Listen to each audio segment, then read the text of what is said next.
Theatre ಒಳಗಡೆ ನಾಳೆ ಒಂದು ಹೊಸ ಸಿನಿಮಾ ಬರ್ತಾ ಇದೆ, ಝೀಬ್ರಾ. ಹೌದು, ಝೀಬ್ರಾ. ಮೇನ್ ಆಗಿ ಈ ಸಿನಿಮಾದಲ್ಲಿ ಸತ್ಯದೇವ್ ಹಾಗೇನೆ ಮೇನ್ ಆಗಿ ಅದಕ್ಕಿಂತ ದೊಡ್ಡದಾಗಿ ಮೇನ್ ಆಗಿ ಡಾಲಿ ಧನಂಜಯ್ ಅವ್ರು ಆಕ್ಟ್ ಮಾಡಿದ್ದಾರೆ. ಸಿನಿಮಾ ನಾಳೆ ಬರೋದಾದ್ರೆ ಆದ್ರೆ ನೀನ್ ಯಾಕೆ ಇವತ್ತು ರಿವ್ಯೂ ಮಾಡ್ತಿದ್ಯಾ ಅಲ್ವಾ? Good point. ಒಂದಿನ ಮುಂಚೆ premiere show. I am happy. Definitely ನಾಳೆ ಯಾರ್ಯಾರೆಲ್ಲ ಈ ಸಿನಿಮಾ ನೋಡೋದಕ್ಕೆ ಹೋಗ್ತಿರೋ ಫುಲ್ ಆಗಿ ಹ್ಯಾಪಿಯಾಗಿ ಖುಷಿಯಾಗಿ ಹೊರಗಡೆ ಬರ್ತೀರಾ, ನನ್ guarantee fix. Because of normal audience ಗೆ ಬೇಕಾಗಿರುವಂತದ್ದು ರೋಚಕಮಯವಾಗಿರುವಂತ ಸ್ಟೋರಿ ವಾವ್ ಅನ್ನೋ ಲೆವೆಲ್ ಇರಬೇಕು. ಅದು ಈ ಸಿನಿಮಾದಲ್ಲಿ ನಿಮ್ಮನ್ನ ಫುಲ್ಫಿಲ್ ಮಾಡಿ ಹ್ಯಾಪಿ ಎಂಡಿಂಗ್ ಇಂದ ಮನೆಗೆ ಹೋಗಿ ಅಂತ ಎದ್ ಕಳ್ಸೋದ್ರಲ್ಲಿ ಡೌಟ್ ಇಲ್ಲ. ಓಕೆ, ಈಗ ಮೂವಿ ಕಡೆ ಬರೋದಾದ್ರೆ ಮೂವಿ ನೀವ್ ಅನ್ಕೊಂಡಿರೋ ತರ ಸುಲಭ ಅಂತೂ ಅಲ್ಲ. ತಲೆ ಒಳಗಡೆ ಹುಳ ಬಿಟ್ಟು ಆಟ ಆಡಿಸ್ತಾರೆ, ಕಣ್ಣ ಮುಚ್ಚಲೆ ಅನ್ಕೊಂಡು ಆ ಕಡೆಯಿಂದ ಈ ಕಡೆಗೆ, ಈ ಕಡೆಯಿಂದ ಆ ಕಡೆಗೆ. ಸಿನಿಮಾದಲ್ಲಿ ಮೇನ್ ಲೀಡ್ ಇರೋದು ಸತ್ಯದೇವ್, ಅಂದ್ರೆ ಈ ಸಿನಿಮಾದಲ್ಲಿ ಅವರು ಸೂರ್ಯ. ಹಾಗೇನೆ Daali Dhananjay. Plus point, bonus marks ಇದ್ದಂಗೆ. ಟ್ರೈಲರ್ ಅಲ್ಲಿ ನೀನ್ ನೋಡಿದ್ಯಾ, ಸೂರ್ಯ ಏನೋ ಕಂತ್ರಿ ಕೆಲಸ ಮಾಡೋದಕ್ಕೆ ಹೋಗ್ತಾ ಇದ್ದಾನೆ. ಬ್ಯಾಂಕ್ ಎಂಪ್ಲಾಯ್ ಬೇರೆ, ಏನೋ ಒಂದು ಮಿಸ್ಟೀರಿಯಸ್ ಆಗಿ ಕಂತ್ರಿ ಕೆಲಸ ಮಾಡಿ ಬ್ಯಾಂಕಿಗೆ ಕನ್ನ ಹಾಕೋದಕ್ಕೆ ಹೋಗ್ತಾ ಇದ್ದಾನೆ. ಈ ಕಡೆ ಡಾಲಿ ದೊಡ್ಡ ರೌಡಿ ತರ ಎಂಟ್ರಿ ಕೊಡ್ತಾ ಇದ್ದಾನೆ. ಜೊತೆಗೆ ಅವ್ನ್ ಲವ್ ಮಾಡೋ ಅಂತ ಹುಡುಗಿ ಯಾವ್ದೋ ಒಂದು ಪ್ರಾಬ್ಲಮ್ ಅಲ್ಲಿ ಇದ್ದಾಳೆ. ಈ ಎಲ್ಲಾ ಪ್ರಾಬ್ಲಮ್ ಗಳೆಲ್ಲ ಸೇರ್ಕೊಂಡೋಗಿ ಒಂದು ಕಡೆ ಜಾಯಿಂಟ್ ಆಗಿ ನಿಂತ್ಕೋತದೆ. ಸೂರ್ಯನ್ ಬುಡದ ಅಡಿಗೆ ಅದ್ಯಾವ ರೀತಿ ಕನೆಕ್ಟ್ ಆಗುತ್ತೆ, ಅವ್ರಿಗೂ ಯಾವ ರೀತಿ ಸಂಬಂಧಗಳಿದಾವೆ ಅನ್ನೋದನ್ನ ನಾಳೆ ಥಿಯೇಟರ್ ಅಲ್ಲಿ ನೋಡಿ. ನೀವು ಡಿಸಪಾಯಿಂಟ್ ಮಾಡೋದೇನೆ ಫುಲ್ ಪೈಸಾ ವಸೂಲಾಗಿ ನಿಮ್ಮನ್ನ ಖುಷಿ ಪಡಿಸ್ತಾರೆ. ನಾನ್ ಇವತ್ತು ಖುಷಿಯಾಗಿ ಬಂದಿದ್ದೀನಿ. ಮೇನಾಗಿ ಈ ಸಿನಿಮಾದಲ್ಲಿ ಹೀರೋಗಳು ಅಂತ ಇರಲ್ಲ, ಎಲ್ಲ ವಿಲನ್ ಗಳು ಅಂತಾನೂ ಇರಲ್ಲ. ಹೀರೋಗಳು ಆಂಟಿ ಹೀರೋಗಳು, ಒಂದ್ ರೀತಿ ಎಲ್ಲಾ mix masala chapati roll villain type ಅಲ್ಲಿ ಇರುವಂತ ಹೀರೋಗಳು. ಲಾಸ್ಟ್ ಟೈಮ್ ಒಂದ್ ಸಿನಿಮಾ ನೋಡಿದೆ, ಲಕ್ಕಿ ಭಾಸ್ಕರ್ ಅಂತ, ಮಲಯಾಳಂ ಹೀರೋ ದುಲ್ಕರ್ ಸಲ್ಮಾನ್ ಅವ್ರದ್ದು. ಈ ಸಿನಿಮಾದಲ್ಲಿ ಇವನು ಬ್ಯಾಂಕ್ ಎಂಪ್ಲಾಯ್ ಆಗಿ ಇದ್ಕೊಂಡು ಒಳಗಡೆನೆ ಇದ್ಕೊಂಡು ಇಲ್ಲಿಗಲ್ ಆಗಿ ದುಡ್ಡನ್ನ ತೆಗೆದು ಅದರಿಂದ ಕೋಟ್ಯಾಧಿಪತಿ ಆಗ್ಬಿಡ್ತಾನೆ.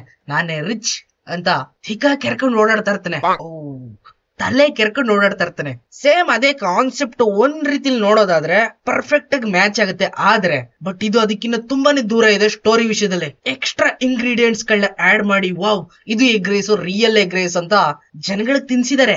Wow, beautiful. ಮೇನ್ ಆಗಿ ಈ ಸಿನಿಮಾದಲ್ಲಿ ಡಾಲಿ ಮೇಲೆ ತುಂಬಾನೇ ಫೋಕಸ್ ಹಾಕ್ಬಿಟ್ಟಿದ್ದಾರೆ. ಅವ್ರದ್ದೇ ಆದಂತ ಕೆಲವೊಂದಷ್ಟು ಬ್ಯಾಕ್ ಗ್ರೌಂಡ್ ಸ್ಟೋರಿಗಳು. ಅಮೃತ ಅಯ್ಯಂಗಾರ್ ಬೇಕರಿ ಜೊತೆಗೆ ಕೊಲಾಬ್ರೇಷನ್, ಎಗ್ ಪಪ್ಸ್ ಮಾಡೋದ್ರಲ್ಲಿ ಎಕ್ಸ್ಪರ್ಟ್. ಯು ನೋ ಡಾಲಿಗ್ ಬೇಕಾಗಿರೋದು ಈಗ ಪ್ರೆಸ್ಟೀಜ್, ಅದು ಸೂರ್ಯನಿಂದನೇ ಬೇಕಾಗಿರ್ತದೆ. ಸೂರ್ಯನ್ ಲವರ್ ತುಂಬಾ ದೊಡ್ಡ ಕಂತ್ರಿ ಕೆಲ್ಸನ ಮಾಡ್ಬಿಟ್ಟು ಸಿಗಾಕೋಬಿಟ್ಟಿದ್ದಾಳೆ. ಈಗ ಅದರಿಂದ ರಿಲೀಫ್ ಬೇಕು ಅಂದ್ರೆ ಅದಕ್ಕೂ ಸೂರ್ಯನೇ ಹೆಲ್ಪ್ ಮಾಡ್ಬೇಕು. ಇವರೆಲ್ಲ ಒಂದು ಚಕ್ರ ವ್ಯೂಹದ ಒಳಗಡೆ ಸೇರ್ಕೊಂಡು ತುಂಬಾ ಹುಡುಕ್ತಾ ಇದಾರೆ ಎಲ್ಲಿರ್ಬೋದು ದಾರಿ ಅಂತ. ಕೊನೆ ಕ್ಲೈಮ್ಯಾಕ್ಸ್ ಅಲ್ಲಿ ಹತ್ರ ಬರ್ತಾರೆ, ಡೋರ್ ಓಪನ್ ಮಾಡ್ತಾರೆ. ಚಾಪ್ಟರ್ 2 ಎಕ್ಸ್ಪೆಕ್ಟೇಷನ್ ಎಲ್ಲಾ ಮಾಡ್ತಾ ಇದ್ರು, ಚಾಪ್ಟರ್ 2 ಏನಾದ್ರು ಇಂಟ್ ಕೊಟ್ಬಿಡ್ತಾರ ಹಿಂಗೆ ಅಂತ. ಕೊನೆ ಕ್ಲೈಮ್ಯಾಕ್ಸ್ ಅಲ್ಲಿ ಏನು ಇಲ್ಲ, ನಡಿ ಎದ್ ಮನೆಗೆ. ಅಷ್ಟೇ.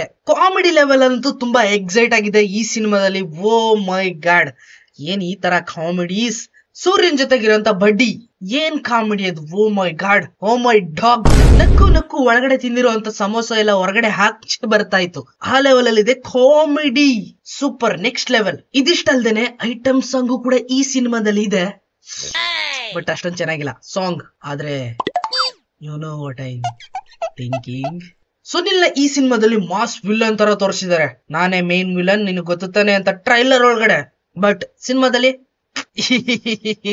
Smile king. ಅದು ಅಲ್ದೇನೆ ಕೆಲವೊಂದಷ್ಟು ಬೋನಸ್ ಪಾಯಿಂಟ್ ಗಳು ಕೂಡ ಇದಾವೆ. ಬ್ಯಾಂಕ್ ಮ್ಯಾನೇಜರ್ ಆಗಿರಬಹುದು, ಯುನೋ ಜೆನಿಫರ್. ಸತ್ತಿಂಗೆ ಜೆನಿಫರ್ ಮೇಲೆ ಲವ್ ಆಗ್ಬಿಟ್ಟು ಕುದುರೆ ಓಡಿಸೋದಕ್ ಹೋಗ್ಬಿಟ್ಟಿರ್ತಾನೆ. ಏನೋ ಮಾಡೋದಕ್ ಹೋಗಿ ಇನ್ನೊಂದೇನೋ ಮಾಡೋ ಅಂತ ಮೂಡ್ ಕ್ರಿಯೇಟ್ ಆಗ್ಬಿಡ್ತದೆ ಆಗ ಬಡ್ಡಿಗೆ. You know what I am talking. So over all ಆಗಿ ಕೊನೆ ಕ್ಲೈಮ್ಯಾಕ್ಸ್ ಅಲ್ಲಿ ಒಂದು ಮೆಸೇಜ್ ನ ಇಟ್ಟಿದ್ದಾರೆ. ಇವನ್ ಇಷ್ಟೊಂದೆಲ್ಲ ಕಷ್ಟ ಯಾಕೆ ಪಡ್ತಾ ಇದ್ದಾನೆ, ಅದರಿಂದ ಇರುವಂತ ಕಾರಣ ಜಸ್ಟ್ ಡಾಲಿ ಧನಂಜಯ್ ಅವ್ನ್ ಲವರ್ ಇಬ್ರೇನಾ? ಮೇನ್ ಆಗಿ ಇನ್ನೂ ಒಂದು ಕೂಡ ಇರ್ತದೆ. ಅದನ್ನ ಕೊನೆ ಕ್ಲೈಮ್ಯಾಕ್ಸ್ ಅಲ್ಲಿ ರಿವೀಲ್ ಮಾಡಿದಾಗ ಓ ಹೀರೋ ಆಂಟಿ ಹೀರೋ ಅಲ್ಲ, ಹೀರೋನೇ ಇವನು ಅಂತ ಆವಾಗ ಅನ್ಸುತ್ತೆ. ಜೊತೆಗೆ ಬ್ರದರ್ಹುಡ್ ಆಗಿ ಡಾಲಿ ಧನಂಜಯ್ ಕೂಡ ಹ್ಯಾಂಡ್ ಶೇಕ್, ಹೋಗಿದ್ಬಾ ಮಗ ನಾನ್ ನೋಡ್ಕೋತೀನಿ, you know what I am saying. Definitely ಕೊನೆ ಕ್ಲೈಮ್ಯಾಕ್ಸ್ ಆದ್ಮೇಲೂ ಕೂಡ ಎಲ್ಲಾ ಕಾಯ್ಕೊಂಡ್ ಕೂತಿದ್ದಾರೆ ಚಾಪ್ಟರ್ 2 ಏನಾದ್ರು ಅನೌನ್ಸ್ಮೆಂಟ್ ಮಾಡ್ತಾರೆ ಹೆಂಗೆ ಅಂತ. ಬಟ್ ಡಿಸಪಾಯಿಂಟ್ಮೆಂಟ್, ಮುಂದೆ ಫ್ಯೂಚರ್ ಅಲ್ಲಿ ಏನಾದ್ರು ಚಾಪ್ಟರ್ 2 ಬರಬಹುದು. ಕ್ರೆಡಿಟ್ಸ್ ಏನ್ ಇಲ್ದೆ ಹೋದ್ರು ಫ್ಯಾನ್ಸ್ ಗಳು ಡಿಮ್ಯಾಂಡ್ ಮಾಡ್ತಾ ಇದಾರೆ. Me also. ಓವರ್ ಆಗಿ ತಲೆ ಒಳಗಡೆಗೆ ಒಂದು ಉಳನ ಬಿಟ್ಟು ಇಡೀರಿ ಈಗ ಹೆಂಗ್ ಹಿಡಿತೀರಾ ಅಂತ ಆಟನ ಆಡೋದಕ್ಕೆ ಅಂತ ಡೈರೆಕ್ಟರ್ ಕಾರ್ತಿಕ್ ಅವ್ರು ಹೇಳ್ತಾ ಇದಾರೆ. Eshwar Karthik, what a direction, what a story. Definitely ನಾಳೆ ಎಲ್ಲಾ ಕಡೆ ರೆಗ್ಯುಲರ್ ಆಗಿ ಸಿನಿಮಾ ರಿಲೀಸ್ ಆಗುತ್ತೆ.